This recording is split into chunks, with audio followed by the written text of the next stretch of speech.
yang lalu dan ke depan selalu senantiasa diberkati Tuhan. Pasti ada kabar yang luar biasa ya minggu ini. Nah, yuk sebelum mulai ibadah, Kak Ferry senantiasa ingatkan lagi terkait rule-nya kayak kita mau ibadah. Yang pertama, kita cari ruangan di rumah kita atau dimanapun kita berada yang tenang ya. Jangan berisik. Kalau di rumah pas oma atau mamanya masak, ya jangan dekat itu. Adiknya yang masih nangis, masih kecil, cari ruangan yang tenang supaya ibadahnya bisa kudus kita rasakan Tuhan hadir. Lalu ini videonya ini ya, jangan nggak ditampilkan karena kakak-kakak teman-teman kalian pasti rindu satu sama lain ya, sudah nggak ketemu. Nah, ketemu di ibadah ini dibuka gitu ya. Dikasih nama juga sesuai nama kalian dan kelasnya.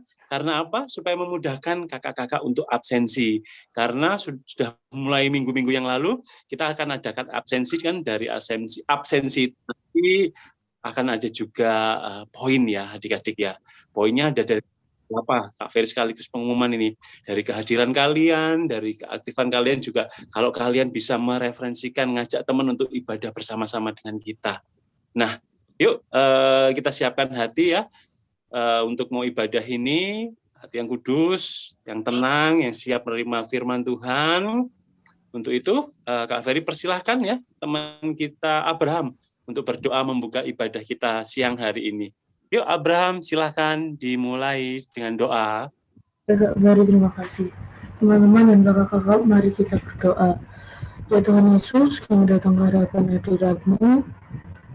Kali ini kami akan memuji dan mendengarkan firman-Mu, dan semoga kakak-kakak yang menyampaikan firman-Mu dan memuji Engkau dapat lancar saat menyampaikan firman-Mu. Dalam nama Tuhan Yesus kami sudah berdoa, haleluya, amin. Amin. Terima kasih Abraham. Yuk kita siap memuji Tuhan. Kita siap memuji Tuhan, kita ambil posisi yang penuh semangat adik-adik ya. Kita semangat memuji Tuhan, kita nyanyikan lagu Tuhanku Maha Besar. Kita mau semangat supaya Tuhan hadir ya, dilepaskan dari segala permasalahan yang kita alami.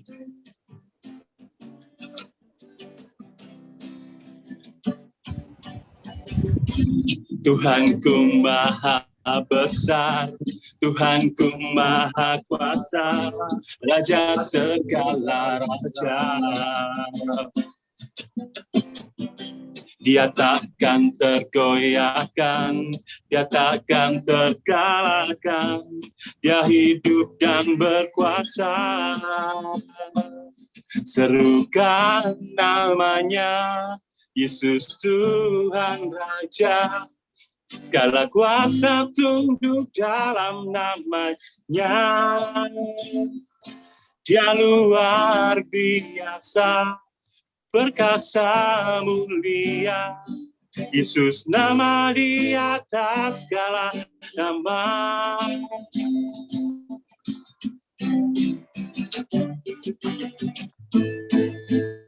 Sekali lagi penuh semangat.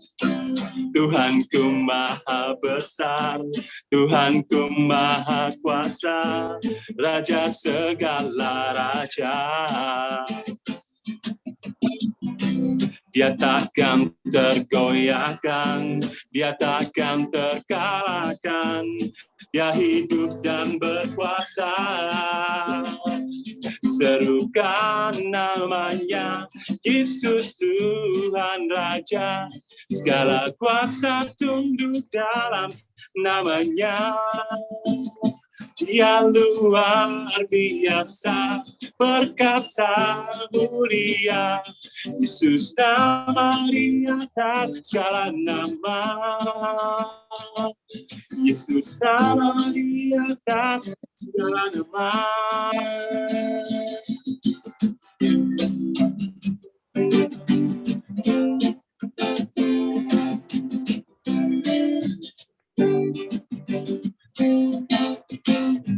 Serukan namanya, Yesus Tuhan Raja, segala kuasa tunduk dalam namanya. Dia luar biasa, perkasa mulia, Yesus nama di atas segala nama. Yesus Yesus, nama di atas segala nama. Yesus, nama di atas segala nama.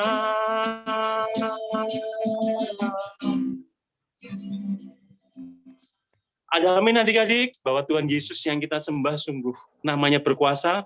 Jadi saat kita mengalami masalah, entah sakit, kesulitan, nggak bisa mengerjakan PR, atau ada masalah di rumah, saat kita berserah kepadanya, Tuhan Yesus akan memberikan jawaban, solusi atas segala permasalahan. Asal kita percaya saja, berseru kepadanya, Tuhan pasti akan mendengarkan kita. Nah, berikutnya, langsung saja sebelum kita dengar firman Tuhan, kita akan menyembah namanya. Kita katakan bahwa sungguh Tuhan Yesus itu perisai kita ya. Saat kita mengalami masalah, keadaan susah, terjepit, Dia yang akan kita andalkan.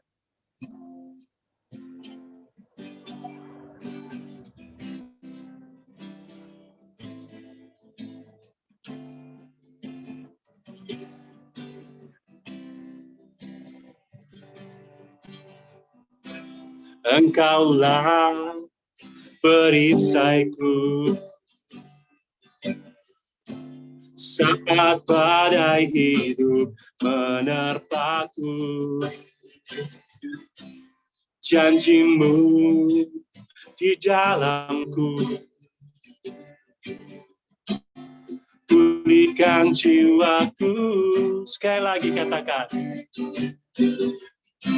Engkaulah perisaiku saat badai hidup menerpaku. Janjimu di dalamku, pulihkan jiwaku. Ku kan berdiri di tengah badai, dalam kekuatan yang Kau berikan. Sampai kapanpun ku kan bertahan, karena Yesus selalu menopang hidupku.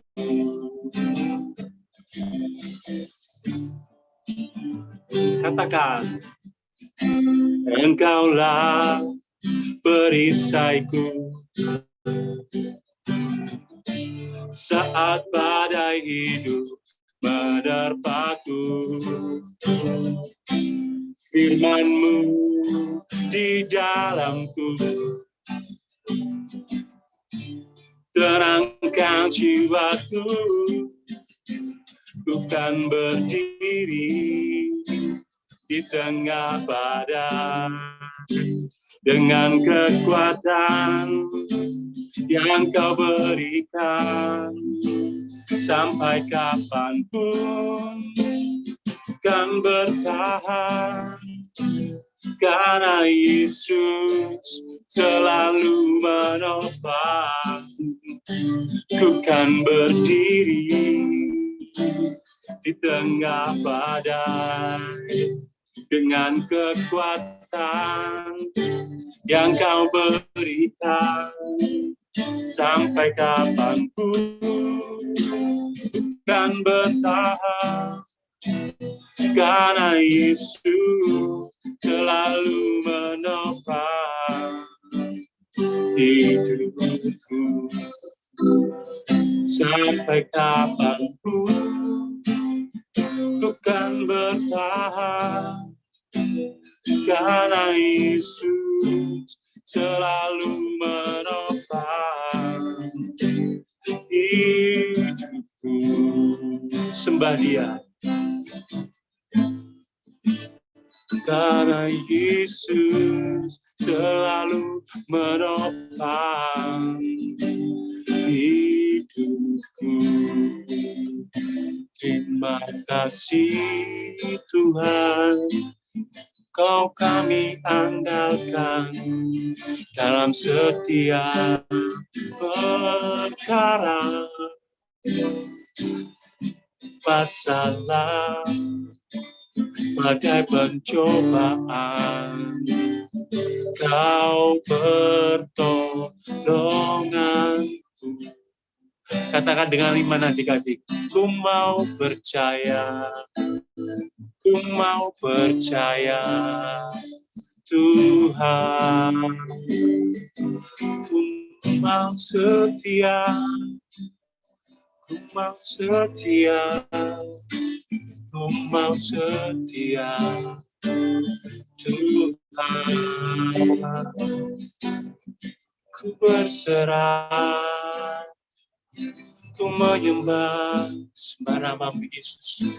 Ku berserah, sekarang dapat ku menyembah Yesus.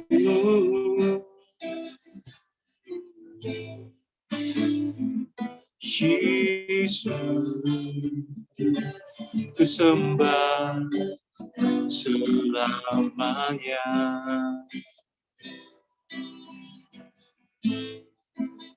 Sampai kapanpun ku kan bertahan, karena Yesus selalu menopang hidupku.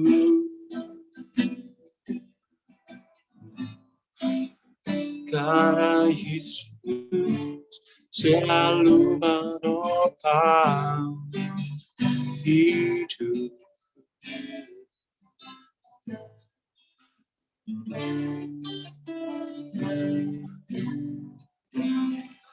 Terima kasih Tuhan, demikianlah kami memanjatkan ucapan syukur, pujian kehadapan-Mu. Kami percaya apabila kami telah memanjatkan pujian, Engkau hadir di dalamnya, memberikan kekuatan, pengharapan baru bagi kami, menghantar jiwa kami apabila kami sebentar hendak mendengarkan kebenaran firman-Mu. Sertailah Tuhan Yesus untuk hamba-Mu yang kakak-kakak sekolah minggu yang akan Kau pilih menyampaikan kebenaran firman, supaya firman itu disampaikan bukan karena kemampuan seorang manusia berbicara, tapi sungguh Kau pakai hamba-Mu, kakakmu yang Kau pilih dengan menaruh perkataan iman di dalamnya. Firman-Nya sederhana sehingga mudah diterima oleh adik-adik sekolah minggu ini, sehingga boleh mereka mempraktekannya pada kehidupan mereka sehari-hari. Sehingga mereka ini akan menjadi teladan yang baik bagi lingkungan sekitar di mana mereka berada. Usir setiap roh jahat tidak mengganggu, di mana firman itu akan disampaikan. Karena kami percaya dan beriman bahwa firman itu adalah milik kami, orang yang menaruh harap sepenuhnya kepadamu. Demikianlah Yesus, kami siap menerima kebenaran firman, kami berserah kepadamu. Haleluya. Amin. Ya Bapak yang baik, terima kasih untuk hari ini. Kami bersyukur Tuhan untuk waktu yang Kau berikan pada kami untuk beribadah hari ini. Biarlah hari ini firman yang kami pelajari, Engkau yang beri kami hati yang mau mendengar.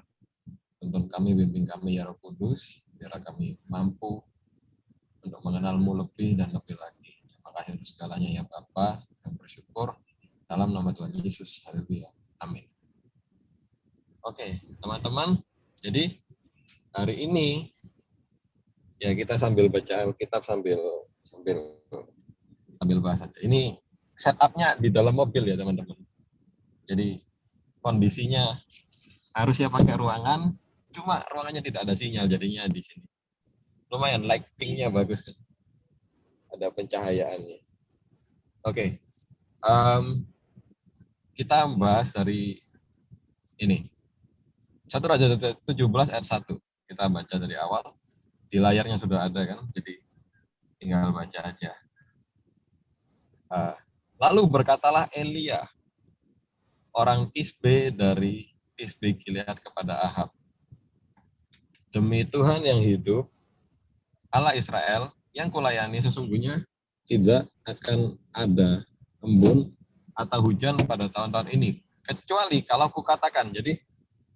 Jadi Elia ngasih pesan sama Raja Ahab, Raja Israel waktu itu. Raja Ahab ini gini, Raja Ahab adalah orang yang tidak baik, dia menyembah berhala. Oke. Ada gambarannya ya. Raja Ahab itu orang yang dia Raja Israel, iya. Tapi harusnya Raja Israel itu menyembah Tuhan. Nah, kondisinya adalah Raja Ahab ini menyembah berhala. Oke. Dan ini Elia itu nabinya Tuhan, dia disuruh sama Tuhan untuk menyembah, untuk menyampaikan kabar kalau nggak akan ada hujan, nggak akan ada setitik embun pun yang zaman dulu belum ada PDAM, teman-teman. Belum ada pipa yang nyalurin dari sumber air ke rumah-rumah, nggak ada. Jadi semua pakai sungai dan mengandalkan hujan. Kalau nggak ada hujan, berarti sungai itu akan kering. Oke, gambarnya kayak gitu ya. Jadi nggak akan ada hujan sampai Elia ngomong. Oke, sampai sini paham ya? Jadi belas, nggak akan ada hujan sampai Elia ngomong. Terus ayat 2, kemudian datanglah firman Tuhan kepadanya, kepada Elia. Ayat 3 ini, pergilah dari sini, berjalanlah ke timur, dan bersembunyilah di tepi sungai Kerit di sebelah timur sungai Yordan. Terus di sana kenapa? Karena Elia kan harus dijaga sama Tuhan dong. Tuhan nyuruh Elia ngasih tahu ke raja nggak ada hujan, tapi Tuhan kasih Elia tempat di mana dia bisa minum di dekat sungai. Oke, jadi dia dikasih tempat di tepi sungai Kerit di sebelah timur sungai Yordan. Ya pergilah ke sana. Nah, ayat 6, pada waktu pagi dan petang, burung-burung gagak membawa roti dan daging kepadanya. Ia minum dari sungai itu. Gini loh teman, bayangin. Kapan lagi ada makanan jatuh dari langit? Ya kan? Biasa kita berdoa, Tuhan, aku minta ini, Tuhan aku minta ini. Bayangin kalau yang kita minta turun dari langit cetuk. Ya kayak gitu. Posisinya Elia kayak gitu. Ada burung yang biasanya kalau burung gagak ada makanan, dia makan buat dirinya sendiri, tapi ini bawa untuk Elia. Dia cuma tinggal diam di tepi sungai itu, gak usah ngapa-ngapain, Tuhan yang jaga, Tuhan yang rawat. Dikasih makan, minuman ada, dia aman. Oke. Ayat 7. Tapi sesudah beberapa waktu, sungai itu menjadi kering, sebab hujan tiada turun di negeri itu. Akhirnya terjadi kan, sesuai yang dikatakan Elia ke Ahab, gak hujan sama sekali. Dan akhirnya kering, termasuk sungai itu kering. Gini loh, ini apa ya? Ini mungkin sikap Elia yang perlu kita teladanin, teman-teman. Waktu sungai itu kalau mau jadi kering, nggak langsung dari full langsung habis gitu kan, enggak kan? Pasti pelan-pelan, dikit-dikit, lama-lama habis, berkurang. Pagi ini oh masih segini, besok pagi lihat loh kok udah berkurang, kayak gitu. Bayangin gini nih, di tengah-tengah itu sudah tinggal habis sama ya, udah tinggal tipis gitu, itu udah tinggal secuil airnya. Elia gimana? Aduh, aku aman nggak? Ini air juga ikutan habis, ya kan? Tapi Elia nggak bergerak kemana-mana sampai disuruh Tuhan. Elia taat. Ini yang bisa kita pelajari dari Elia, dan dia taat dan percaya bahwa Tuhan menyediakan. Dan kelihatan kan di ayat 7. Tetapi sesudah beberapa waktu sungai itu jadi kering. Akhirnya kering. Sebab nggak ada hujan. Maka ayat 8, maka datanglah firman Tuhan kepada Elia. Setelah kering, firman Tuhan datang ke Elia. Ayat 9. Bersiaplah, pergi ke Sarfat yang termasuk wilayah Sidon. Dan diamlah di sana. Ketahuilah, aku telah memerintahkan seorang janda untuk memberi kau makan. Gini. Saat air itu kering, Tuhan sudah menyediakan. Okay. Tuhan sudah menyediakan. Bukan dia carilah makanan di sana, enggak. Dia sudah menyediakan. Oke, langsung setelah dikasih tahu, Elia berangkat.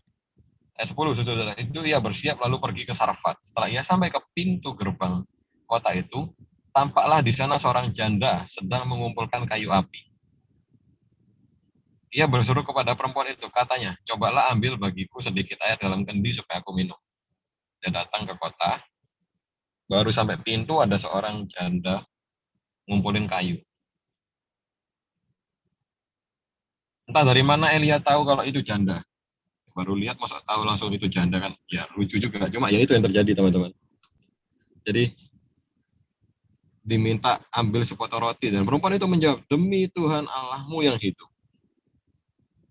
sesungguhnya tidak ada roti padaku sekalipun kecuali segenggam tepung dalam tempayan. Jadi cuma ada tepung segenggam kecil segini tuh. Oke, paling 100 gram, 200 gram, ya dikit, pokoknya dikit. Bayangin itu tepung dikit. Nah, dan sedikit minyak dalam buli-buli. Jadi cuma ada tepung sama minyak. Dan sekarang aku sudah mengumpulkan 2-3 potong kayu api. Kemudian aku mau pulang dan mengolahnya bagiku dan bagi anakku. Dan setelah kami memakannya, maka kami akan mati. Jadi kekeringan juga kena sama dia. Kalau nggak ada hujan, berarti tanaman tidak bisa tumbuh. Untuk membuat tepung, perlu entah gandum, entah singkong, entah beras. Pokoknya perlu tanaman untuk menjadi tepung. Tapi hujan tidak turun sama sekali, sungai kering, tanah kering, tanaman tidak tumbuh, ya kan teman-teman? Nah, tanaman itu nggak tumbuh, akhirnya nggak ada tepung, nggak bisa makan. Karena makanan pokok orang di sana kan bukan daging-dagingan ya. Ada daging nggak ada minum juga gimana? Jadi nggak bisa makan roti, nggak bisa apa, tinggal ini terakhir. Cuma Elia bilang, jangan takut, pulanglah, buatlah seperti yang kau katakan, tapi buatlah lebih dulu bagiku sepotong roti bundar daripadanya, dan bawalah kepadaku, kemudian barulah kau buat bagimu dan bagi anak. Jadi Elia ngomong, oke, jangan takut, pulang, bikinin buat aku dulu. Habis itu, kamu bikin buat anakmu. Oke, dilakukan kayak gitu. Padahal gini loh, janda ini, ibu ini, dia juga bingung, buat seorang ibu, seorang ibu akan lebih mengutamakan anaknya bahkan dibandingkan dirinya sendiri. Seorang ibu itu kayak gitu. Yang utama anakku. Cuma gini, dia lebih taat sama Tuhan.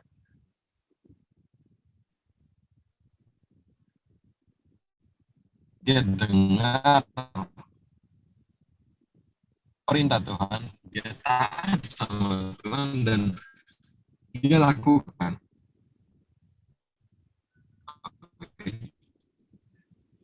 Akhirnya dia buat untuk Elia, terus buat untuk anaknya.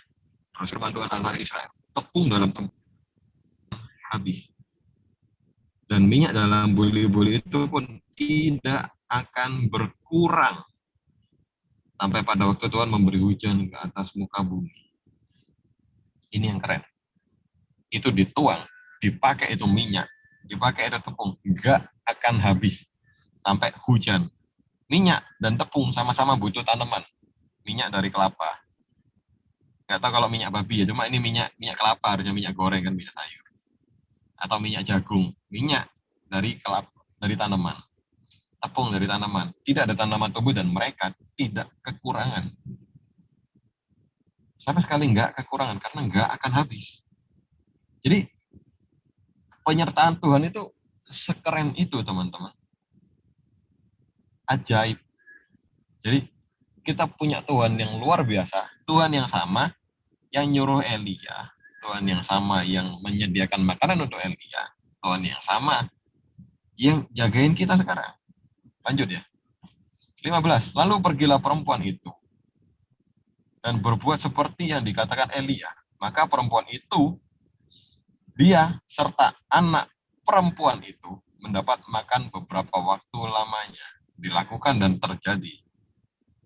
Kuncinya adalah lakuin dulu kehendak Tuhan, maka terjadi. Jangan menunggu itu tepung tidak habis dulu, maka baru terjadi. Taat dulu.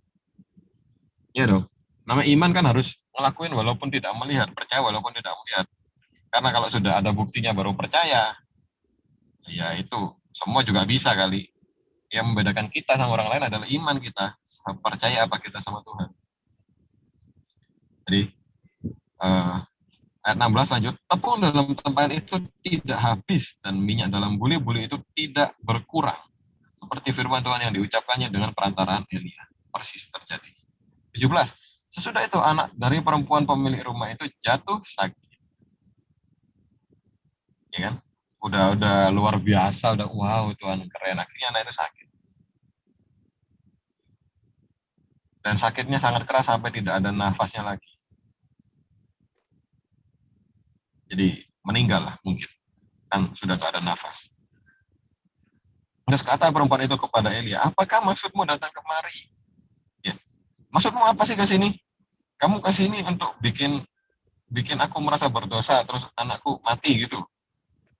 Ya udah melihat perbuatan Tuhan yang luar biasa, ya tetap ini nggak bisa menyalahkan juga teman-teman, dia janda, punya anak, dia nggak punya siapa-siapa lagi. Mungkin ini anak satu-satunya dia. Dia khawatir, dan kadang kekhawatiran datang sama kita. Walaupun kita sudah melihat berbagai mujizatnya Tuhan, tapi ada satu titik masalah itu saking besarnya sampai kita bingung, sampai kita takut, sampai kita ragu. Kok bisa ya ini? Apakah ini aku? Ya, intinya kita mencari alasan kenapa sih aku mengalami ini? Apakah aku mampu melalui ini semua? Saking banyaknya masalah sampai kita lupa kadang sehebat apa Tuhan kita. Kadang kita terlalu fokus sama besarnya masalah kita, sampai kita tidak berfokus sama betapa besarnya Tuhan kita. Dan ini masalah yang sangat besar bagi seorang ibu yang mungkin anaknya satu-satunya sakit dan mungkin meninggal. Dia janda, seorang diri, nggak punya suami. Anaknya satu-satunya meninggal juga. Besar sekali masalahnya. Cuma Elia bilang, ayat 19, berikanlah anakmu itu kepadaku. Elia mengambilnya dari pangkuan perempuan itu dan membawanya naik ke kamarnya di atas dan memberikan anak itu di tempat tidurnya. Oke. Ini loh teman-teman. Sebelumnya perempuan ini nyalain Elia. Apa maksudmu ke sini? Ngapain kamu? Dia marah sama Elia mungkin. Tapi Elia yang ngomong, kasih anak itu kepadaku. Kalau kita marah sama orang, kita menganggap orang itu yang menjadi pokok permasalahan kita, nggak mungkin dong. Misal HP kita rusak dipinjam teman kita. Kita merasa HP kita rusak dipinjam teman kita, terus teman kita, ya mana sih HP-nya? Kan ya, yang bener aja, kamu ngerusain, masa mau pegang lagi. Tapi ini lebih dari itu, ini anaknya. Cuma dia, ibu ini masih percaya gitu. Dia ngasih itu anak ke Elia. Dibawa ke kamarnya di atas. Ibunya nggak ikut. Kayaknya nggak ikut. Lanjut dulu deh. Ayat 20. Sesudah itu aku berseru kepada Tuhan, katanya. Sesudah itu, iya Elia ini berseru pada Tuhan, katanya. Ya Tuhan Allahku, apakah engkau menimpakan kemalangan ini atas janda ini juga, yang menerima aku sebagai penumpang dan membunuh anaknya. Dia juga bingung teman-teman. Mungkin sebagai ibu itu bingung, tapi Elia juga merasa bersalah kan. Ya Tuhan, kenapa dia juga? 21, lalu ia menguncurkan badannya di atas anak itu 3 kali. Dan berseru kepada Tuhan, katanya, ya Tuhan Allahku, pulangkanlah kiranya nyawa anak ini ke dalam tubuhnya. Jadi intinya Elia minta Tuhan, dia menutupin badannya di atas anak ini 3 kali. Intinya Elia minta Tuhan tolong hidupkan anak ini. Kembalikan nyawa anak ini. Terus ayat 22, Tuhan mendengarkan permintaan Elia dan nyawa anak itu kembali ke tubuhnya sehingga dia hidup lagi. Terus ayat 23, Elia mengambil anak itu, ia membawa turun dari kamar atas ke dalam rumah dan memberikannya kepada ibunya. Kata Elia, ini anakmu, ia sudah hidup. Kemudian kata perempuan itu kepada Elia, sekarang aku tahu bahwa engkau abdi Allah dan firman Tuhan yang kau ucapkan itu adalah benar. Jadi setelah melihat perbuatannya yang luar biasa lagi, masalah yang lebih besar dari cuma sekedar makan anaknya sendiri, dia akhirnya bisa ngomong bahwa aku sekarang tahu betapa besarnya Tuhan. Oke. Bukan betapa hebatnya Elia, tapi betapa hebatnya Tuhan. Dan itu yang harusnya kalau kita dikasih tugas sama Tuhan. Ujung-ujungnya bukan demi kita kelihatan hebat, kita kelihatan keren, tapi untuk memuliakan Bapa kita di surga. Kan kamu adalah terang dunia. Terang ditaruh tempat tinggi. Biar orang lihat perbuatanmu yang baik dan memuliakan Bapamu yang di surga. Jadi, it's all about Jesus. Ya, Kak Albi, terima kasih screen share-nya. Jadi, gini teman-teman. Mungkin yang bisa aku sampaikan hari ini melalui firman hari ini, melalui tema kita yang hari ini. Saat Tuhan minta kita lakukan sesuatu, saat Tuhan ngasih kita tugas sesuatu. Ya, ngomong-ngomong, waktu saya masih lama, Kak? Atau? Udah, sampai jam 12 loh, Kak. Oh, masih banyak ya? Oke. Jadi, teman-teman, gini. Waktu kita ditugaskan Tuhan, atau dikasih sama Tuhan misi untuk ngelakuin sesuatu. Dikasih perintah, oh kamu lakuin ini. Aku minta kamu lakuin ini. Dia juga akan menyediakan untuk kita. Gak akan dibiarin yang namanya kita kekurangan. Ya kan?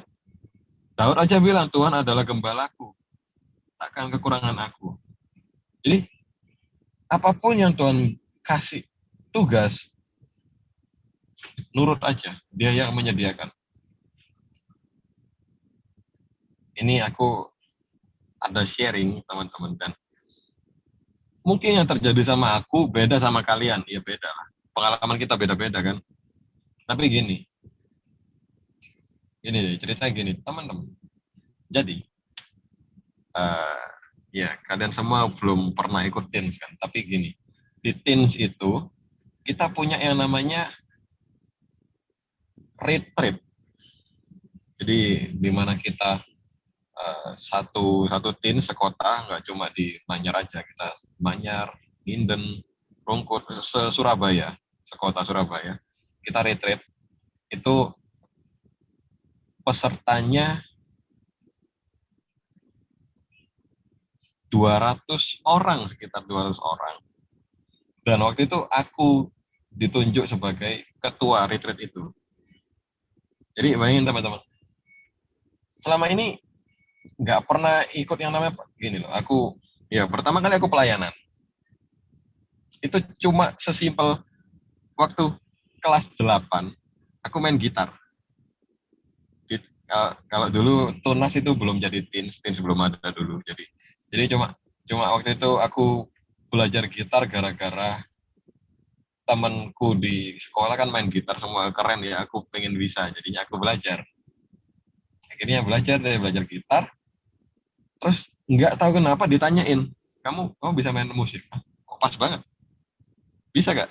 Musik apa? Gitar. Pas juga. Waktu itu ibadah belum pakai full band, belum ada drum, keyboard dan lain-lain, cuma gitar aja. Dan itu pas, itu aku bisa. Pas banget kan? Itu kelas 8 SMP, itu berapa tahun lalu?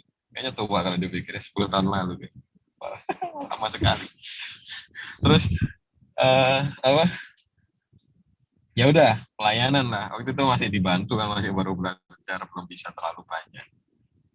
Kalau kalian pernah tahu namanya Kak Frans dulu ngajarin juga main gitar gimana. Akhirnya oke, belajar gitar setahun lebih. Akhirnya diminta bantuin sekolah minggu dulu, sekolah minggu dari jam 6 pagi. Aku pernah teman-teman sehari itu pelayanan 6 kali. Jam 6 pagi, jam 9, jam 11, jam 3, jam 5, dan jam 7 semuanya aku.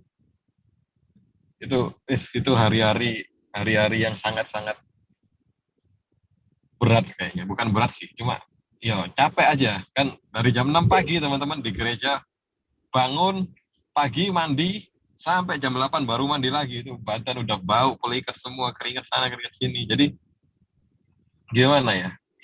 Ya gitu.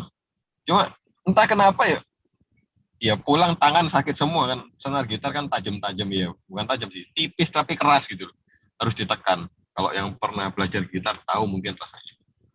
Jadi itu keras. Tangan itu sampai sampai ada bekas garis-garisnya gitu. Jadi garis lurus gitu, garis bekas senar. Terus merah-merah semua di telunjuknya. Seharian main gitar. Cuma gini loh, sering berjalannya waktu, ya udah lakuin terus. Itu nggak setiap minggu sih 6 kali ya, paling biasanya 3-4 kali, ya sampai 6, rutinnya tiga kali 4 kali sekitar itu. Nah, akhirnya ya udah terus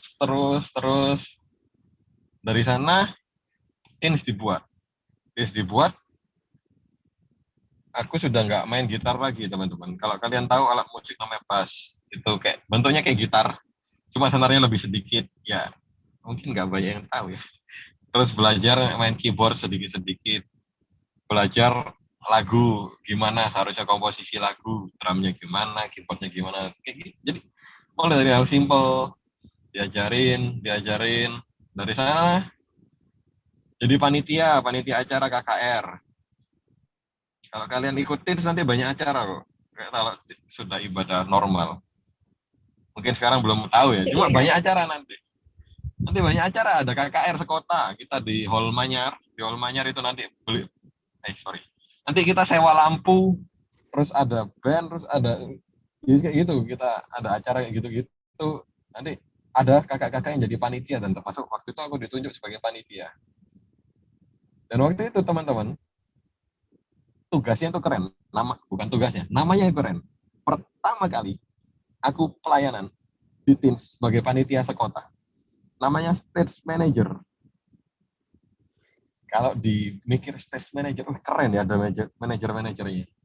Dan ternyata teman-teman, itu kan KKR Natal ya, Natal sekota. Tugas saya hari itu cuma cetek tombol lampu biar waktu candlelight lampunya mati, waktu itu selesai dinyalain lagi lampunya, udah. Itu toh dan itu KKR mulai jam 5, semua panitia harus datang jam 12. Jadi aku datang jam 12, berpikir tugasku luar biasa, ternyata cuma matiin lampu. Yang waktu itu aku merasa senang banget sih jujur. Kalau sekarang dipikir ya lucu juga sih, cuma nyetek lampu. Tapi waktu itu wow, keren aku jadi panitia bisa cetek lampu. Cuma sekedar nyetek lampu itu bahagianya luar biasa. Akhirnya udah dari sana mulai cuma dari sekedar cetek lampu ya, walaupun tetap datang jam 12, cuma ngafalin tombol ini untuk lampu ini, tombol ini untuk ini. Jadi gitulah. Habis gitu ada retreat. Tiba-tiba ditunjuk jadi ketua. Ya setelah banyak bertahun-tahun sih, panitia ini panitia itu, terlalu banyak untuk diceritakan, sampai akhirnya tahun 2018, 3 tahun lalu, ternyata udah lama juga. Ampun, aku merasa tua di sini. Jadi 3 tahun lalu ada retreat teens sekota, retreat terakhir lah sebelum sebelum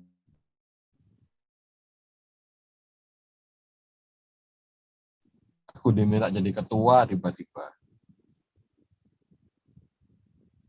ditunjuk, bukan aku minta, aku tidak pernah meminta untuk aku minta tugas ini, enggak sih. Aku selama ini, kamu tolong bantu ini ya, kamu tolong bantu ini ya gitu. Dan dari situ aku mikir, kayaknya ini Tuhan yang suruh deh. Kalau dari dulu sampai sekarang aku renungkan, kayaknya Tuhan yang suruh deh. Karena aku nggak pernah minta, aku mau ini dong, aku mau ini dong. Nggak pernah sama sekali. Adanya orang datang ke aku, kamu tolong bantu ini bisa? Bisa. Tolong ini bisa? Iya, kalau nggak sibuk, selalu ya bisa. Kalau nggak nabrak sama jadwal lainnya, kalau nggak ada acara apa-apa, ya bisa. Akhirnya, ya bisa, akhirnya gitu kan. Jadi ketua retreat, ya oke. Paling, ternyata teman-teman susah banget. Itu ngurusin 43 panitia dan 200 peserta, belum termasuk kakak-kakak pembimbing. Kayak kakak, waktu itu ada kakak-kakak banyak sih. Termasuk ada, kalian kenal ya, Kak Ripka, ada Kak Rahel, ada kakak-kakak juga dari cabang lain, banyak. Terus ya sudah kita jadi retreat dan gini. Oke, setelah pulang retreat ada lanjutan lagi. Biar semua terasa biasa, terus akhirnya diminta yang ini mungkin puncaknya, bukan puncaknya, ini yang paling sulit menurutku. Kamu bisa minta tolong bantu Firman nggak? Hah? Oke, main musik. Awalnya cuma sekedar main gitar loh teman-teman. Cuma main gitar jreng-jreng gitu tok sampai disuruh khotbah. Kalau ya nanti ini kalau diceritain terlalu panjang. Cuma aku bukan orang yang punya masa lalu yang baik, yang yang yang alim banget. Enggak, aku dulu nakal. Parah, aku dulu nakal banget. Kalau kalian COVID nggak bisa bayangin kehidupan remaja ya. Pokoknya dulu nakal sekali. Aku nggak karuan lah. Bolosan lah, terus hidupnya nggak bener lah. Di gereja pelayanan tapi di luar hancur kayak gitu. Cuma ini kerennya Tuhan sih.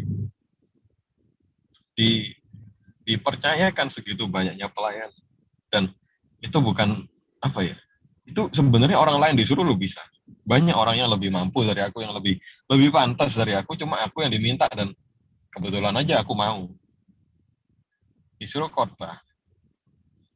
Pertama kali khotbah ya khotbah tin sih, bukan bukan bukan yang susah-susah yang gimana ya, emang belajar kan. Teens waktu itu di Rungkut pertama kali khotbah, dari sana mulai khotbah terus, dan di tengah-tengah aku gini, kalau belajar khotbah kan karena nggak pernah hidup benar dulunya, nggak pernah baca Alkitab, akhirnya nyari firman di YouTube. Itu cara gampangnya, buka YouTube ada orang firman dicatat deh, ya kan. Akhirnya ya sudah, dari sana mulai Tuhan apa ya, proses ini loh yang benar, ini yang benar, mulai dari sana. Bukan bertobat tiba-tiba nangis-nangis, enggak, diajarin pelan-pelan, oh ini yang benar, ini yang benar, sampai akhirnya aku memutuskan bertobat, hidup yang benar. Walaupun masih proses juga, nggak sempurna, nggak bisa langsung sempurna, proses bertahun-tahun ini, lakukan kesalahan, bertobat, lakukan kesalahan, bertobat, dan kayak gitu terus teman-teman. Cuma gini, kalau dipikir, awalnya cuma main gitar, sekarang bisa sampai kayak gini. Ketua retreat pernah, jadi firman di mana-mana, jadi ketua di mana-mana. Dimulai cuma dari belajar gitar gara-gara pengen lihat teman. Kalau dipikir-pikir itu nggak masuk akal dan tidak mungkin terjadi. Tapi ya itu, segitu luar biasanya penyertaan Tuhan, segitu dahsyatnya Tuhan. Bahkan di tengah itu, gini, masalah paling banyak dibahas orang sekarang COVID. COVID ini banyak orang kehilangan pekerjaan. Kerja pun gajinya dipotong. Ya. COVID itu 2020 awal ya. 2020, kalau mulai Maret di Indonesia itu Maret, 2020 Maret. Cuma awalnya ada kan dari Januari ya, Januari 2020. Tanggal 20 November, 2 bulan, hampir sebulan lebih dikit sebelum COVID. Entah kenapa aku dapat kerja. Aku sudah lulus, berkali-kali ngelamar di sana sini, ditolak-tolak terus. Kalau kalian tahu perusahaan-perusahaan besar, Astra itu yang distributornya Honda Motor. Terus ada toh apa yang Mila Fonte itu loh. Bogasari ya, Bogasari. La Fonte, Mimi gitu. Tepung-tepung, ngelamar di sana nggak diterima. Sampai perusahaan yang kecil-kecil, kalau kalian tahu Mary Riana itu buka kayak sekolah untuk belajar, tapi bukan belajar pelajaran, belajar public speaking, belajar untuk manajemen keuangan dan lain-lain. Aku ngelamar di sana, dari 500 orang diseleksi cuma dipilih 3. Akhirnya aku lolos, tinggal 9 orang tidak terpilih di sana. Akhirnya putus asa, dan gimana ya, suatu hari temanku gini, aku sudah males kerja, nggak usah kerja ya, di mana-mana ditolak, ya udahlah, pokoknya udah berusaha dan tidak berhasil dan sudah. Aku mikir gitu kan, ya atau gimana gitu, cuma ya gitulah waktu itu kan, putus asa. Akhirnya entah kenapa tiba-tiba ada temanku ngajak, ayo, ada kayak kalau kuliah lulus itu ada nama job fair. Jadi ada perusahaan buka booth untuk nanti kita ngasih surat lamaran ke sana, kan ngasih gitu. Ya udah, aku diajak, ya udah, daripada gabut di rumah, ikut aja. Ikut di sana awalnya cuma mau lihat-lihat aja, ketemu teman-teman, itu doang awalnya. Terus ada satu booth yang menarik. Kalau kalian tahu Wings Group, PT Wings Surya, salah satu produknya adalah mie sedap. Waktu itu mie sedap mengeluarkan varian baru. Dan kalau melamar di sana, dapat mie sedap gratis yang varian baru yang belum ada di pasaran. Yuk, pengen dong dapat mie gratis. Ya walaupun mie cuma gratis. Siapa yang nggak mau? Cuma tinggal masukin data diri, untung-untungan keterima kerja. Kalau enggak pun dapat mie gitu loh. Dan aku cuma mikir, dapat mie lah. Soalnya nggak mungkin keterima, pikirku gitu.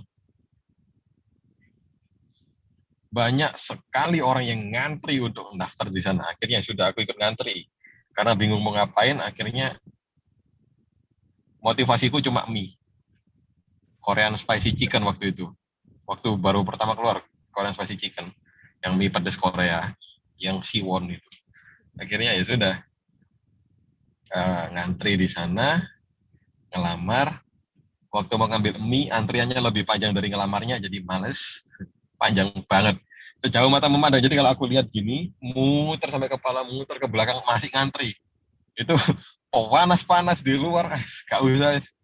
Mie cuma 4.000 aja nanti keluar. Akhirnya aku mikir, ya udah sia-sia lah.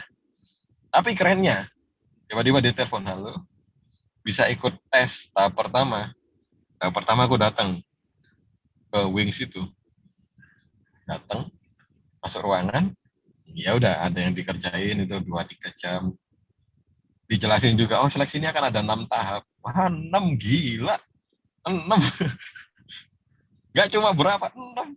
Kayaknya enggak deh. Tapi ya udahlah, lakuin aja, kerjain. Terus ada tulisan, divisi kamu melamar apa? Aku sampai lupa loh aku ngelamar apa waktu itu. Karena aku beneran cuma mikir mie-nya tuh, nggak mikir aku ngelamar apa. Akhirnya aku ngawur, pokoknya aku sampai chat temanku, waktu itu aku ngelamar apa ya? Ngelamar Iki. Oh iya, tulis lah. Terus setelah itu tahap 1 lolos. Terus tahap 2. Tahap 2 itu apa namanya? Tahap 2 itu ketemu sama, intinya tahap 2 datang di telepon lagi. Tahap 1 nggak nyangka akan lolos, tapi tahap 2 di telepon, kamu bisa tes tahap 2. Oh bisa, datang lagi. Datang ngomong sama, waktu itu orang wawancara, nanya gimana. Oke, pulang. Kayaknya nggak lolos deh. Di telepon lagi, bisa uji untuk tahap 3. Oke, bisa, datang lagi. Kantornya di sebelah TP, kalau kalian tahu, namanya Gedung Ekonomi. Dekat banget sama TP, jadi di Surabaya. Dekat rumah juga. Terus akhirnya ya sudah, interview lagi, pulang. Ditelepon lagi keempat, telepon lagi yang kelima, telepon lagi yang keenam, sampai akhirnya ya udah, kamu segera kerja ya. Bayangin teman-teman, aku udah bingung, nggak dapat kerja, bingung, ya udah nggak usah kerja lah, ngapain kayak nanti bikin YouTube atau apa, kan orang putus asa biasa gitu. Sampai akhirnya ya udah, kamu cepat kerja ya, lagi urgent dibutuhin. Hah? Wow, kerja butuh belajar lama, prosesnya panjang, sampai akhirnya waktu corona kerja di rumah bener-bener cukup gitu loh teman-teman. Papaku kerja gajinya dipotong, tapi pas aku kerja aku bisa nambah, bantu untuk kuliahnya adikku. Pas banget, pas banget. Waktu papaku gajinya turun, gara-gara corona, gajiku naik. Walaupun nggak naik banyak banget, cuma naik itu. Bukan gara-gara COVID gaji turun, naik teman-teman. Itu sampai aku mikir, wow, dimulai dari kelas 8 belajar gitar sampai kayak sekarang. Yang Tuhan, gini loh, aku cuma bisa bilang gini, mungkin proses kita beda, mungkin yang kita alamin beda, nggak bisa exactly the same, nggak bisa persis. Cara Tuhan beda-beda, aku cuma bisa bilang, Tuhan kita itu baik, dan Dia menyediakan. Caranya beda, iya, Tuhannya sama. Aku cuma ikutin ya, Tuhan suruh ini aku lakukan, Tuhan suruh ini aku lakukan, saat aku butuh. Bahkan sebelum aku minta, Tuhan udah kasih.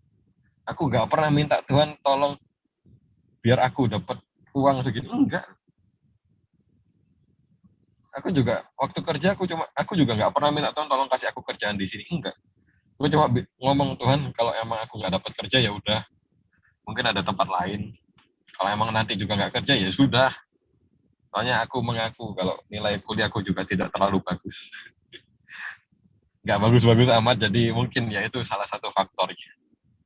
Cuma ya, apa ya, dan yang dikasih sama Tuhan itu bukan sesuatu yang asal dikasih gitu. Ini tempat kerja yang bagus, lingkungan yang bagus, bahkan setiap pagi di tempat kerja kita renungan bersama. Bayangin, dikasih lingkungan kerja yang baik kayak gitu. Kurang apa lagi coba. Jadi ya gitu teman-teman. Apapun yang Tuhan suruh, mungkin belum kelihatan nanti kita dapat apa ya kalau kita ngelakuin ini. Enggak, ya mungkin aku juga dulu nggak mikir gitu sih. Tapi cuma ya udah lakuin aja, masih bisa ya sudah, bisa ya sudah gitu aja. Cuma dari sana nurut kehendak Tuhan nyuruh apa, lakuin, akhirnya bisa bertobat, akhirnya bisa tahu, bisa kenal Tuhan lebih lagi. Tuhan itu nggak pernah ninggalin, nggak pernah yang namanya biarin kita kekurangan. Dicukupkan bahkan sebelum kita minta. Dia kasih bahkan sebelum kita tahu kita akan butuh itu. Kayak Elia tadi. Sebelum Elia mikir tempat lain, Tuhan udah kasih tahu ya, kamu kesini dan kita sediain ini. Kayak gitu teman-teman. Mungkin kalian masih muda, belum merasa terlalu banyak masalah. Cuma ingat ini, suatu saat nanti kalau kalian sudah bertumbuh besar, banyak masalah. Banyak, percaya, banyak. Kalau udah besar, masalah itu banyak. Apalagi kalau sudah mulai kuliah, udah mulai lulus, cari kerja, itu banyak sekali masalah. Terkadang ada masalah yang bahkan kita nggak bisa ngomong, aku ada ini. Oh iya, ini aja. Kadang itu ada masalah yang harus kita hadapi sendiri. Sudah nggak bisa mengandalkan orang lain, sudah nggak bisa ada yang bantu. Dan saat itulah, ingat baik-baik bahwa jangan andalkan apapun selain Tuhan. Karena cuma Tuhan yang bisa kita andalkan. Ingat ini baik-baik. Mungkin belum kerasa sekarang. Tapi suatu saat nanti, kalian akan tahu apa maksud yang aku ngomong ini. Cuma Tuhan yang bisa bantu kita menghadapi segala masalah. Jadi ingat baik-baik soal itu.